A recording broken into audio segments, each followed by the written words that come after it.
Everyone. Happy to see you all here this morning. I have a talk this morning that I've titled, What's Really Here?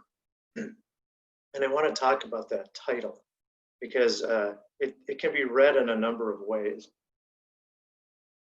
First, it can be read as, what's really here? What's really here? And, that seems to be a pretty interesting question as we're sitting looking at our computers. What's really here?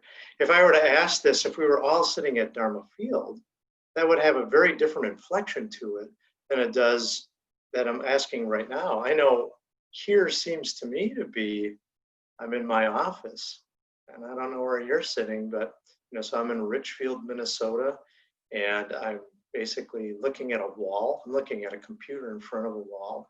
That's what it seems like. And it seems like, if you were to answer that question, all of us would probably have a different answer. But here we are. Here we are. So even though we think that we're separate, there's still something that's happening right now that gets us to really wonder, what is this here? What is here? And that leads to the next inflection of the title. What's really here? Not what we imagine is here, which we frequently do, imagine what is going on. We get ideas about the situation that might be arising, and those ideas can be very convincing to us. And from those convincing ideas, we might act or react to them. So we see something that's going on, we might get an idea. We might feel that something is a threat to us. When I was a young man, I used to dress in vintage clothing, though it wasn't particularly elegant looking vintage clothing.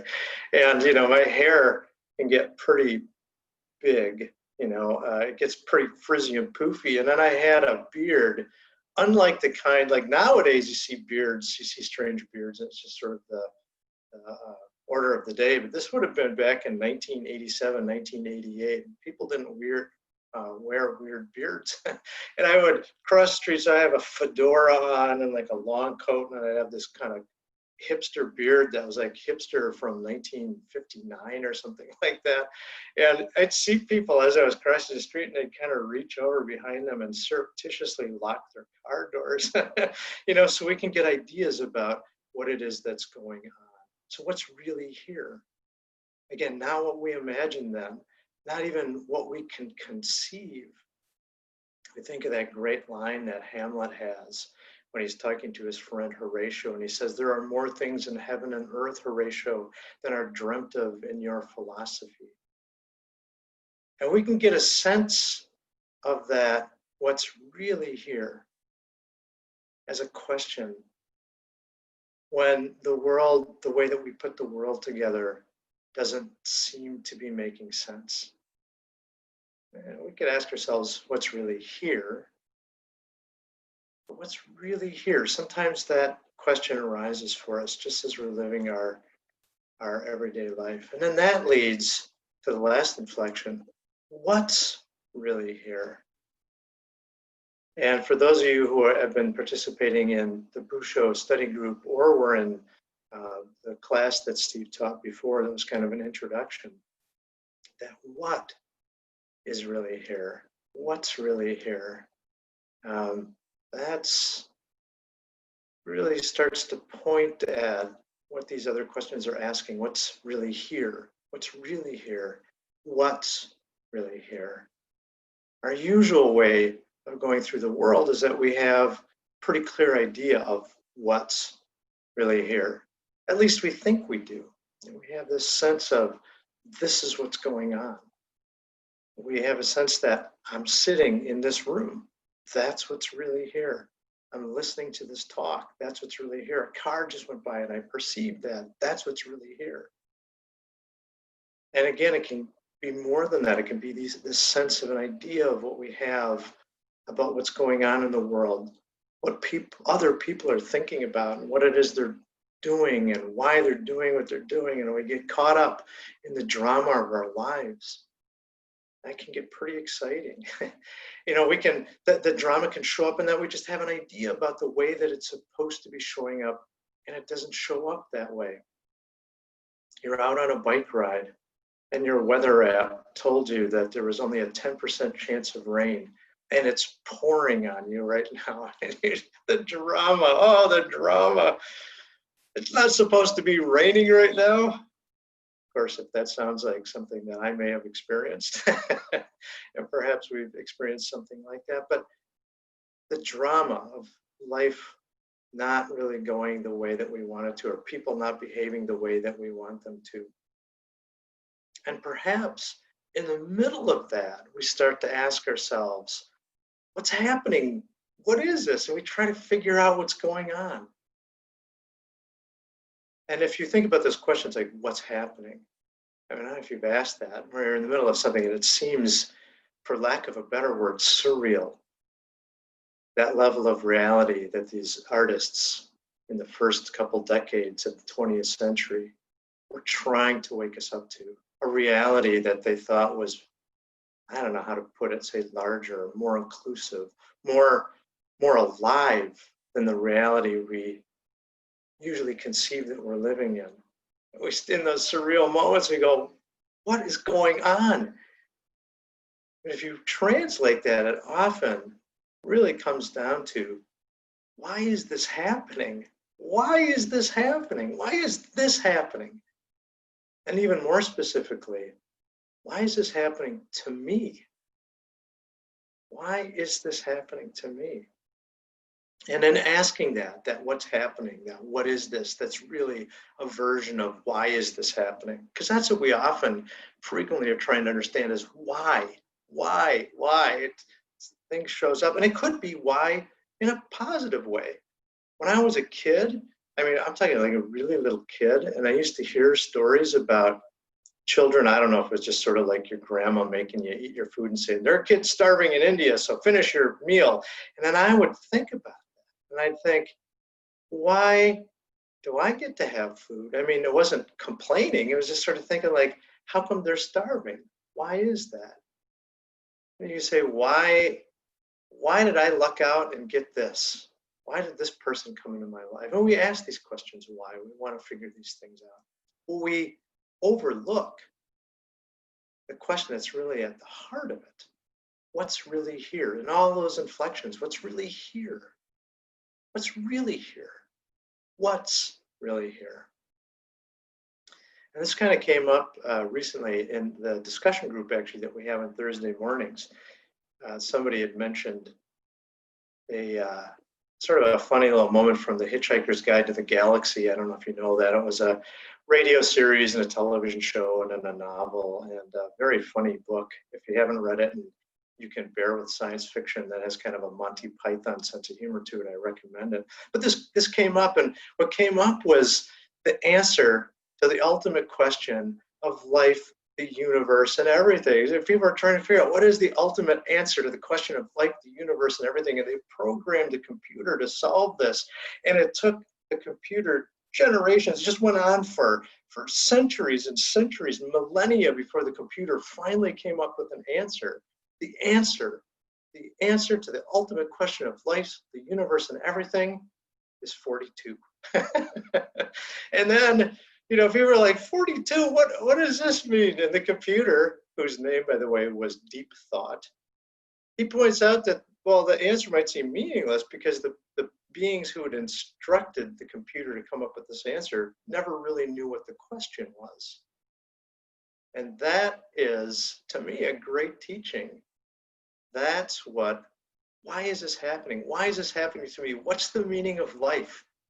And we're really overlooking the question that's at the heart of this. What is really here? What's really here? What is really here? I studied with a professor in graduate school named Herbert Blau, and Herbert was, in addition to being a pretty brilliant professor, he'd been a theater practitioner. He was a theater director, one of America's great theater directors, actually. Very important figure in the 1950s through the 1980s for the work that he was doing in theater. But he was an expert at avant-garde poetics. And so when he was a young man teaching at San Francisco University, I think it was. He was asked to be an expert witness at a trial, a literary trial, for the poem Howl, which some of you may know, Allen Ginsberg's, by now it's considered a classic poem of its type, but at the time it was considered obscene, and there were bookstores that weren't allowed to carry it. And so there actually was a trial to determine whether or not Allen Ginsberg's Howl was obscene or not. And Herb was called in to talk about the lineage that Howl shares with, say, Dada and surreal poetry. But when Herb was on the stand and he was told to tell the truth, the whole truth, and nothing but the truth, so help you God, Herb started getting notions. He goes, what does this mean to say, to tell the truth, the whole truth, and nothing but the truth, so help me God? I mean, this really sort of plagued him. And so when he started answering the question that he was asked, he tried, coming up with an answer that was actually going to, in a way, he wasn't so fond of Howell. So he started talking about sort of what he thought maybe was the worthlessness of the book. And before he got too far, the trial lawyer just shut him off, the guy that brought him up. He'd gotten his answer. The poem was in the lineage. That's all he wanted. And he closed Herb down because he didn't want, this lawyer, the truth, the whole truth, and nothing but the truth, so help Herb's God, whatever that is. He didn't want that. He just wanted the truth that was going to serve his case, which was to help prove that Howl was actually a work of art. So what is that? The truth, the whole truth, and nothing but the truth, so help you God. What's really here? And of course, then what we want to do is we want to answer that. What is the truth, the whole truth, nothing but the truth? What's really here? And we want to fill that in. This is what's really here. It's this thing. But know that if you can answer that question, you really haven't answered it. That you're conceptualizing. And in some sense, this doesn't, it seems illogical to us, right? So we take something like this. If I can answer a question, what is this? I can hold up this. You can see it's an apple, right? And I can say, well, that doesn't make sense that if anything I say is wrong, because I can say this is an apple. And in some sense, it's true. This is an apple. And it is an apple that is called a honey bear apple. And I didn't even know there was such a thing as a honey bear apple until I held this apple up and read the label. The label tells me it's a honey bear apple. So I know that's what this is. And in a way, this is true. And there appears to be an apple here. But what do we mean when we say there's an apple here? This is where we start to get into trouble. Because we see this thing is an apple, and this apple has a kind of reality to it. It's a solid, I could take it, I could throw it through this window. It seems to be separate from me. So when we say apple, when we say this is an apple, that's what we're saying.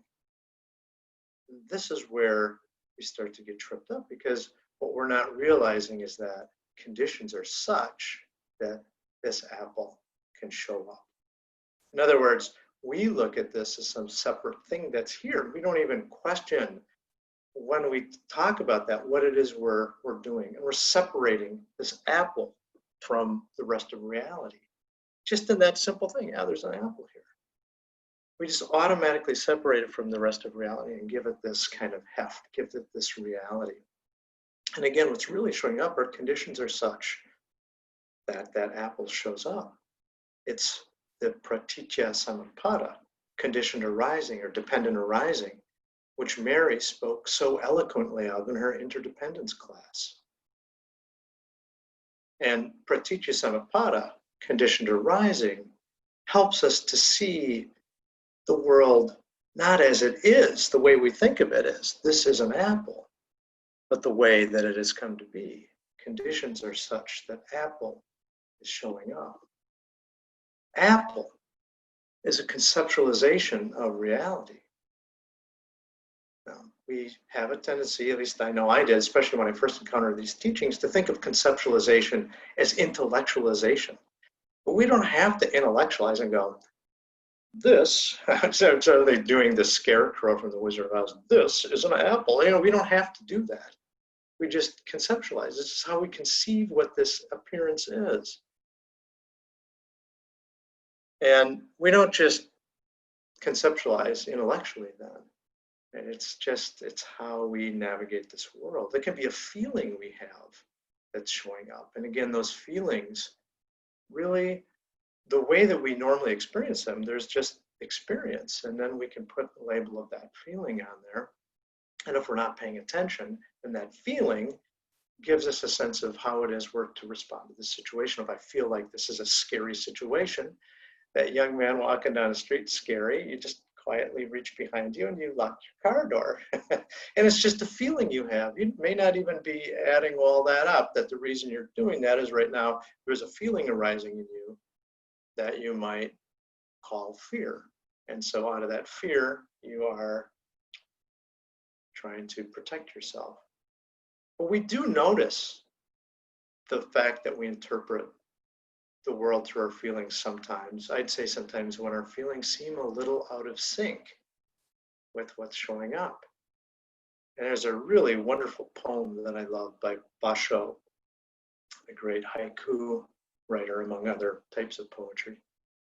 And he wrote this haiku, and it goes like this.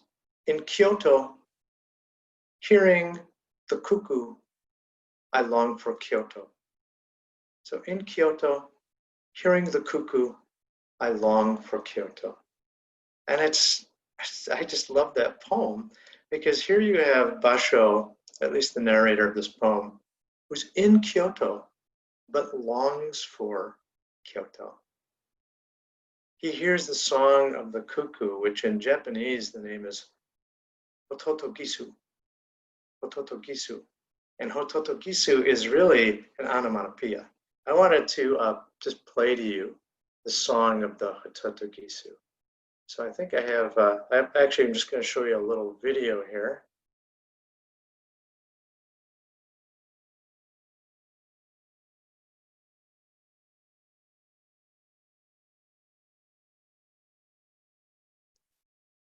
And that's our Hototogisu.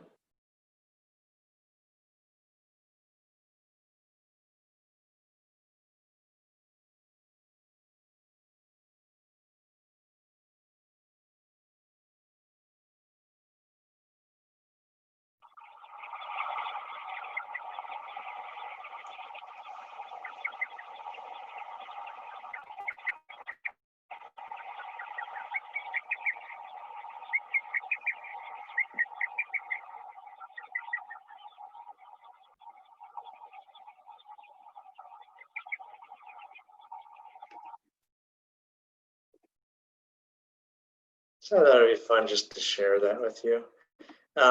So you kind of heard in that song, Hototogisu, right in that song. And that song in Japanese poetry, the Hototogisu, is a well-known subject and figure that stands in for mourning, longing, or melancholy, which really fits that poem Basho was talking about. In Kyoto, hearing the cuckoo, I long for Kyoto. There's that longing, that melancholy, that in a way it's a nostalgia for, and this is where, again, I feel like that feeling that I have, that all rise, and that's the way that we understand the world. It's a little bit out of sync because here he is in Kyoto, longing for Kyoto. But it is an experience that is familiar, it's at least familiar to me. I don't know if it's familiar to the rest of you. But I remember when I was going to graduate school in Milwaukee, I had lived in the Twin Cities for a number of years, and then I moved to Milwaukee to go to graduate school, and I would come back to the Twin Cities to visit from time to time. And one time I was walking across this bridge that's downtown. It's a beautiful bridge, Stone Arch Bridge, and it goes from kind of the University of Minnesota, near where that campus is, into downtown Minneapolis. And as I was crossing that bridge, I had such nostalgia for Minneapolis. Here I was in Minneapolis, and yet it was as if it was this place that was far from me. Because again, I had some ideas about Minneapolis, and I was holding on to those ideas while I was in Milwaukee, so that when I first moved to Milwaukee, I was like, this town sucks. I want to be back in Minneapolis. And then I got used to Milwaukee, and then I came back to town, but I had this idea of Minneapolis that I was still kind of hanging on to. And right there, as I'm in Minneapolis, I'm longing to be in Minneapolis. Steve Hagen writes about this feeling actually, because I don't know if you've had this feeling. I think it's not an uncommon one, and it has a kind of pleasure to it. And Buddhism is not what you think. Steve writes in a chapter titled The Host Within the Host. He writes about the poem by Basho. And he says, here's Basho in a beautiful city of Kyoto. He hears the call of the Hototo Gisu. Suddenly, he feels a deep longing welling up in his heart. But he longs for Kyoto, the idea of Kyoto, even as he's in Kyoto. We all have such feelings at times. I've known such a feeling lying awake in my tent at night in the Boundary Waters canoe area wilderness, a beloved place I've returned to year after year for the better part of my life. When I hear the haunting call of the loon, there comes a deep longing in my heart for the Boundary Waters. Yet here I am in the Boundary Waters already. On the other hand, the suffering of Basho's and mine is very beautiful. It's a form of pleasure. Yet it's still suffering, still delusion. And so, yeah, that sense of nostalgia, well, we can get it. You look at a sunset and you might have that evoked for you. And what we're really sensing there, that sense of longing, we can see in that there's just an echo of, I don't know, a sense that this right here isn't exactly the way that we conceive it. It isn't the way we think of it. And so, what we're experiencing sort of triggers a sense of the way we think of it, which we feel like we're missing. And so Steve says that even though that feeling might be pleasurable, and it is, it's sort of a warm, glowing feeling, that is still delusion. Right? Then we hear delusion. And that's a word that, we think about those feelings that immediately arise. Delusion sounds like something bad. It sounds like something we want to be rid of. Who wants to be deluded? So we think we want to be rid of delusion. We want to be rid of that bad thing. And so perhaps we take up meditation in order to be rid of delusion.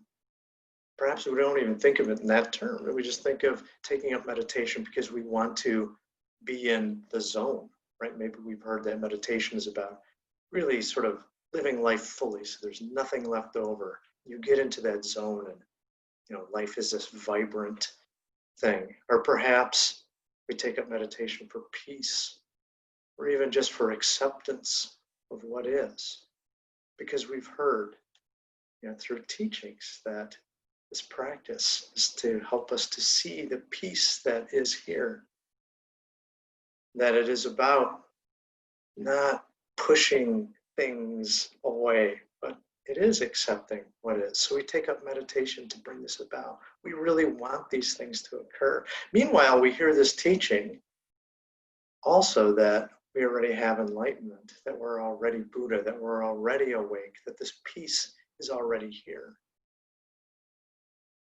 And so you can see that in a way we're experiencing something like being in Kyoto, longing for Kyoto. We live this life of peace. We live this life of enlightenment, but we desperately want it. We want to be free from delusion. And Steve talks about this further in this chapter. He says, so how can we live lives that are free of delusion? We can't. It's impossible. To the extent that we envision self and other, we necessarily live in a sea of delusion. We have a technical term for this in Zen. We call it muddy water. But delusion isn't wrong or bad. Indeed, Zen is not about trying to get rid of delusion. Delusion doesn't go away. Muddy water is muddy water. If we try to get rid of it, we only stir it up all the more. Buddhas don't get rid of delusion. They just see it for what it is and are not taken in by it. We tend to think that we have to fight off delusion in order to live in enlightenment. Or we imagine that if we acquire enlightenment, we'll drive delusion away forever. This is all only more delusion. We don't acquire enlightenment, we already have it. Or more accurately, we're already in it. We're already of it. We can't be separated from it. All we have to do is to see that this is so, and freedom is there. So you can see what's arising there, or what is really here. What is really here? Instead, we get caught up in what we want, what should be here, what we want to be here, rather than what is really here. And then what should be here, well, that's what I want. So Steve points out, we can't be free from delusion. Because once we show up in that picture, then there's this world of things that are out there. Then there's intention to get that. And again, this is just conceptualization. So it's not to say that that world doesn't show up, that it doesn't seem like there are things. It doesn't seem like there's an apple or a room that I'm in, or I said I'm facing a wall, but there's also a window by me. I can see a squirrel hop by every once in a while. It's not to deny any of that, but it's to help us to see that what we do is we make things out of all of it. And it all has some kind of existence to it. That apple, we don't see it as conditions arise such that apple is appearing, but we just think of the apple as apple. So then we make delusion the same thing. It's just thing. Just like the apple I can throw through the window, I want to take my delusion, just throw it right through the window. It's a thing. It's something we can be free of. Enlightenment is a thing. It's a thing that's outside of me. Even when we hear the teaching, we're living in enlightenment, you're of enlightenment. We still think of it as something that's separate from us. That's something I can get, something that I can have. And we can wake up to that. We can wake up to delusion. Delusion really is just taking these appearances for having some kind of solidity that they don't have, giving them that sense of thingness, believing that our conceptualizations are ultimate reality, rather than just seeing that they're appearances. They're the way that we package the world, sometimes to be able to navigate it.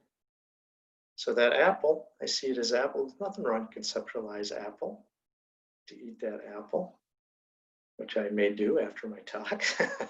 There's nothing wrong with that. As we hear delusion, we think, oh, that's wrong. I got to get rid of that.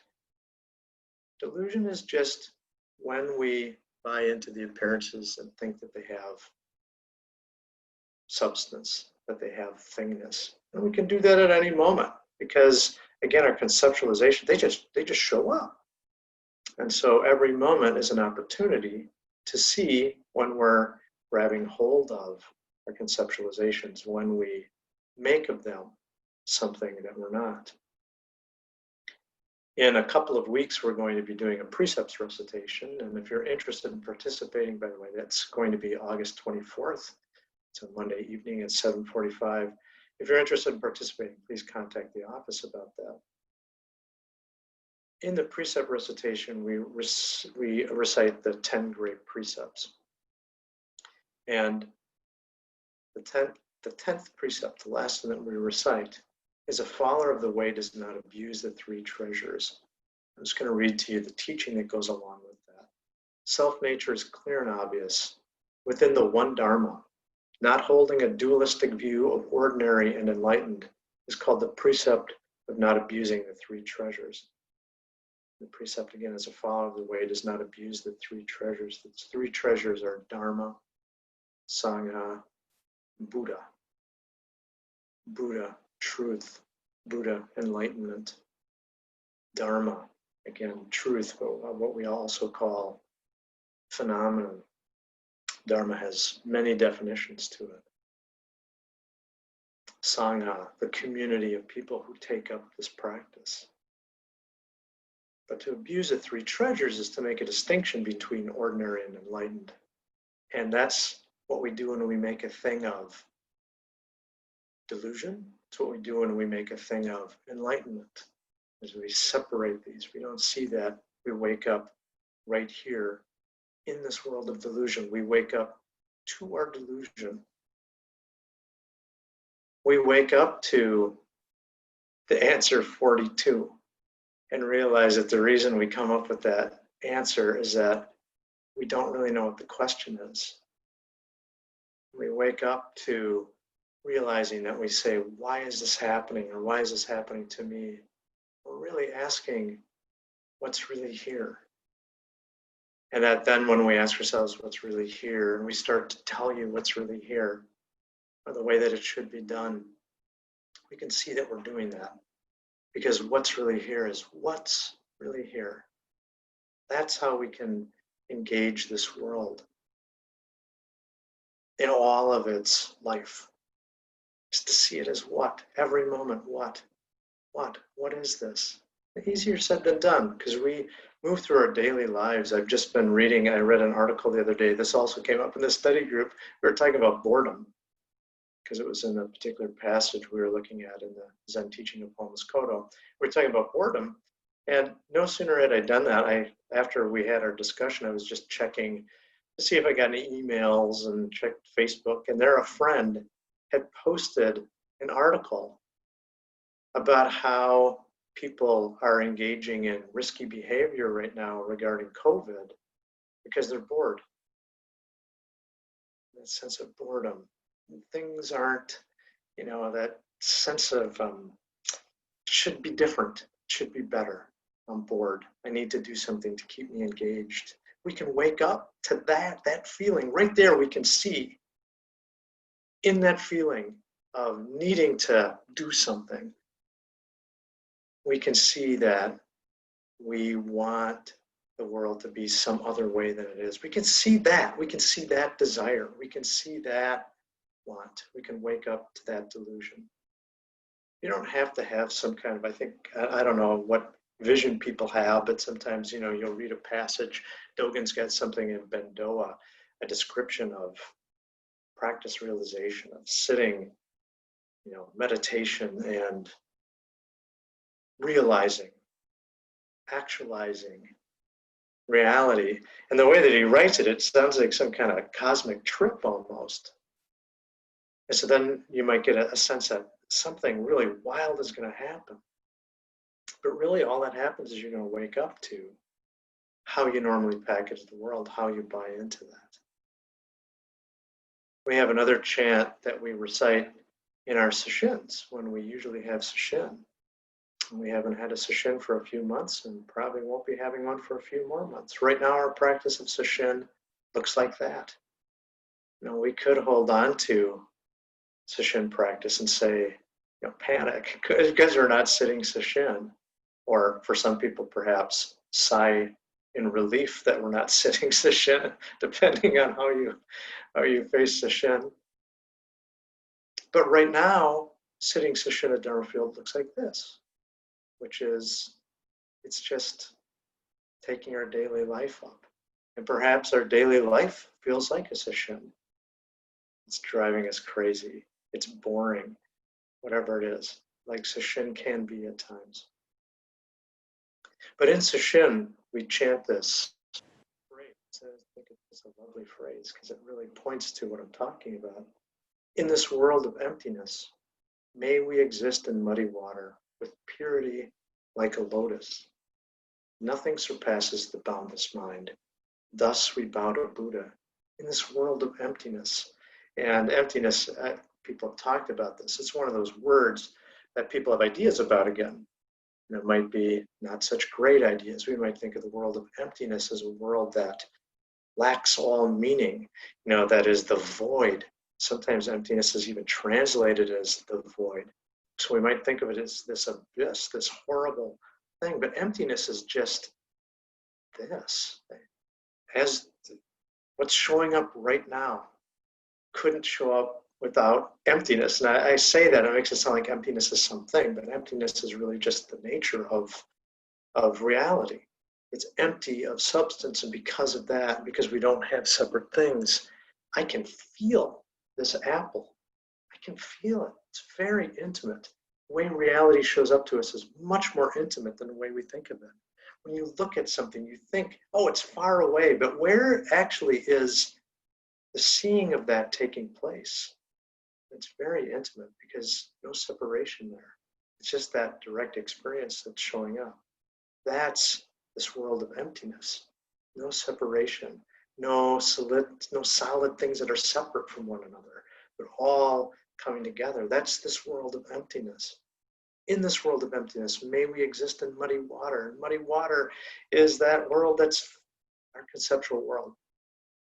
That is all of this stuff, all of these things to do, all of these choices to make. But may we live in that world of muddy water where it's hard to see what it is that you should do with purity like a lotus. In other words, when you step forward into this world and it just seems to be crowded with stuff that you don't know what to do, may we exist in that with purity like a lotus, rather than get agitated, rather than try to clear the water, and in trying to clear the water, just stir the mud up even more. But rather to exist in muddy water with purity like a lotus. Nothing surpasses the boundless mind, and the boundless mind is just, this is reality. This is ultimate reality, boundless mind. There are no boundaries to it. Nothing surpasses it. Nothing surpasses this. What is actually, what's really here? What's really here? Really be here. What's really here? What's outside of it? Nothing can surpass the boundless mind. Thus, we bow to Buddha. And that part is important too. This is, in a way, this is a greeting. When you bow, when I would give meditation instruction, I would tell people, when we enter the meditation hall at Dharma Field, and even when I sit at home, I bow to my cushion before I sit on it. And I'm greeting, well, right there, I'm greeting the appearance of that cushion. I'm greeting the cushion, but I understand that in greeting the cushion, I'm greeting totality. I see that cushion is conditions showing up as cushion. That all of reality is showing up as that. Right here, right here. What's really here? And so thus we bow to Buddha. We greet reality. Reality greets itself. And we greet it, we respect the appearances that are showing up. So I respect the cushion, and in doing that, I greet and respect totality and reality. And just that bow is expressing what's really here. So it's that moment where you can disengage any thought that you have, any conceptualization, you can just let that go. And even when I say, let that go, it feels like it's a little too much. You just be right here in bow. Thus we bow to Buddha. And that brings us back to what's really here. Every moment we can live. What's really here? What's really here? What's really here? Well, thank you all so much. Nice seeing you.